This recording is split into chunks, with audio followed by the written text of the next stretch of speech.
اللہ تعالیٰ کے نام سے شروع جو بڑا ہی مہربان اور نہایت ہی رحم کرنے والا ہے۔ عورت کو اللہ پاک نے صلاحیت دی ہے کہ وہ وقت پڑنے پر والدین کا بیٹا اور اولاد کا باپ بن جاتی ہے۔ عورت محبت ٹوٹ کر کرتی ہے، انتظار بھی کرتی ہے، بے رخی، لاپرواہی، سب کچھ برداشت بھی کرتی ہے، لیکن جب عورت ایک دفعہ پرواہ کرنا چھوڑ دے تو آپ چاہے اس کے قدموں میں بھی گر جائیں، وہ پرواہ نہیں کرے گی۔ انسان وہ لڑائی کبھی نہیں جیت سکتا جس میں دشمن اس کے اپنے ہوں۔ دلوں میں بسنے والے پھولوں جیسے ہوتے ہیں، دنیا سے چلے بھی جائیں تو پیچھے یادوں کی خوشبو چھوڑ جاتے ہیں۔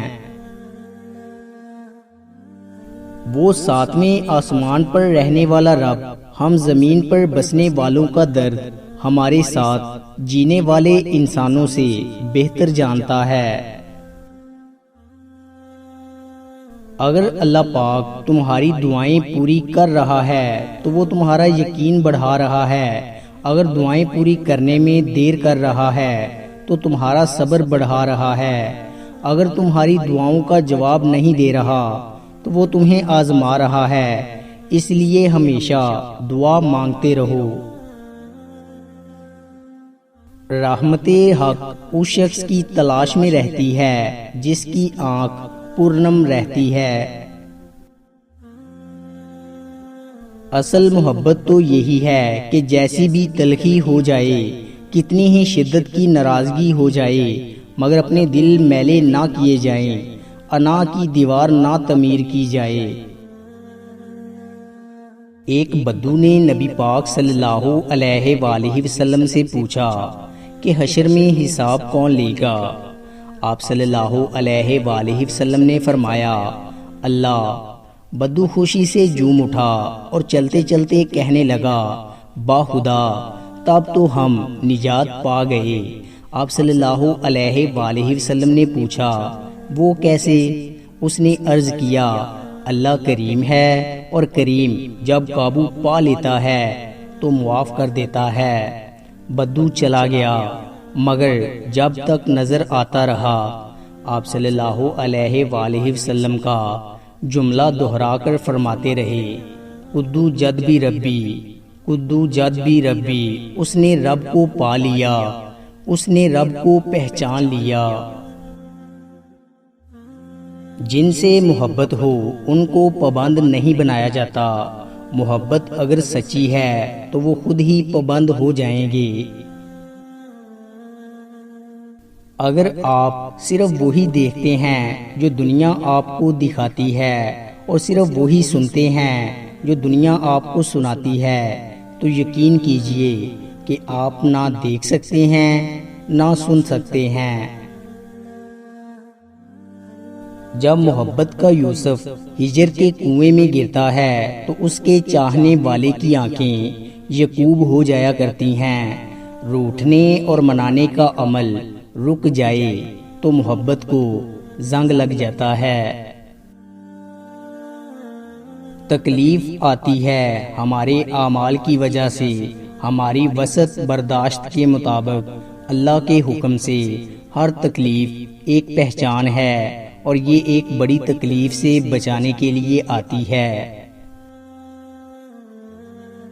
دو ایسے گناہ جن کی سزا اللہ تعالیٰ دنیا میں ہی دے دیتا ہے اور ایسی سزا دیتا ہے کہ لوگ کانوں کو ہاتھ لگاتے ہیں۔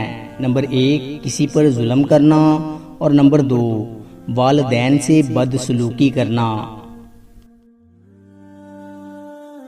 غم کی بڑی کارروائی یہ ہے کہ غم تمہیں بہت ہی نرم کر دیتا ہے۔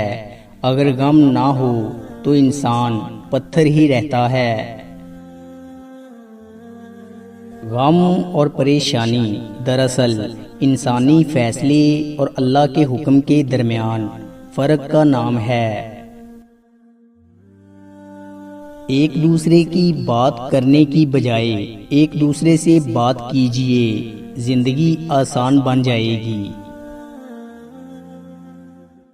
جانتے ہیں بد نصیب کون ہوتا ہے؟ وہ جسے اپنے رب سے دعا مانگنے کا وقت بھی نہ ملے۔ ناممکن ہے کہ اللہ نے جو آپ کے لیے لکھ دیا ہے وہ کسی اور کے پاس چلا جائے گا، تو پھر مطمئن ہو جائیں، اپنے دل سے حسد، نفرت اور کدورت کو باہر نکال پھینک اور صاف دل اور صاف نیت کے ساتھ جینا سیکھیں۔ قسمت پہیے کے چکر کی مانند گھومتی ہے، جو کبھی اوپر جاتا ہے اور کبھی نیچے آتا ہے۔ تم بھی جب اوپر جاؤ تو نیچے والوں کا ہاتھ تھام لو، کیونکہ اگلے چکر میں تمہیں ان کی ضرورت پڑ جائے گی۔ اللہ تعالیٰ نے عورت کو مرد کی پیشانی سے نہیں بنایا کہ وہ مرد پر حکمرانی کرے، نہ اس کے پاؤں سے پیدا کیا کہ وہ اس کی غلامی کرے، بلکہ اس کی پسلیوں سے پیدا کیا کہ وہ اس کے دل کے قریب ہو۔ ہنسنے ہنسانے والے اچانک خاموش ہو جائیں تو ان کی خاموشی سے سکون نہیں، خوف آتا ہے۔ دعا کی قبولیت آپ کے اندر ہوتی ہے جب آپ کا اخلاص، آپ کی نیت اور آپ کی کارکردگی اور اضطراب ایک فریکوینسی پر جمع ہو جائیں تو دعا کی قبولیت یقینی ہے۔ اپنی اخلاق کو پھول جیسا بنا لو اور کچھ نہیں تو پاس بیٹھنے والا خوشبو تو حاصل کرے۔ تھوڑی سی تھکاوٹ پر نماز نہ چھوڑ، اے مومن ان سے کچھ سیکھو جنہوں نے جسم میں خنجر ہوتے ہوئے بھی آخری سجدہ نہ چھوڑا۔ شیخ سعدی رحمت اللہ علیہ فرماتے ہیں، میں نے ایک نیک شخص کو دریا کے کنارے دیکھا جس کو ایک چیتے نے زخمی کر دیا تھا، اور اس کا زخم کسی دوا سے اچھا نہ ہوتا تھا، اور وہ عرصہ دراز سے اس تکلیف میں مبتلا تھا، مگر ہر وقت اللہ تعالیٰ کا شکر ادا کرتا تھا۔ لوگوں نے اس سے پوچھا کہ شکر کس بات کا ادا کرتے ہو؟ اس نے جواب دیا، اس لیے کہ میں مصیبت میں مبتلا ہوں، نہ کہ گناہ میں۔ اداس مت ہوں، اللہ تعالیٰ سب سے زیادہ مایوس کن لمحات میں امید بھیجتا ہے۔ سب سے باری گناہ طریق ترین بادلوں سے ہوتی ہے۔ جب تک آپ کسی کو معاف نہیں کرتے تب تک آپ نفرت، بدلے اور غصے کا بوجھ اٹھا کر پھرتے رہتے ہیں۔ کبھی کبھی دوسروں کو معاف ہم ان کے لیے نہیں بلکہ اپنا بوجھ ہلکا کرنے کے لیے بھی کرتے ہیں۔ ضرورت سے زیادہ اچھے بنو گے تو ضرورت سے زیادہ استعمال کیے جاؤ گے۔ دوستو، امید کرتا ہوں کہ آپ کو ہماری ویڈیو اچھی لگی ہوگی۔ اگر آپ کو ہماری ویڈیو اچھی لگی ہے تو لائک کیجئے، اور مزید اچھی ویڈیوز کے لیے ہمارے چینل کو سبسکرائب اور فیس بک پیج کو لائک کریں۔ شکریہ۔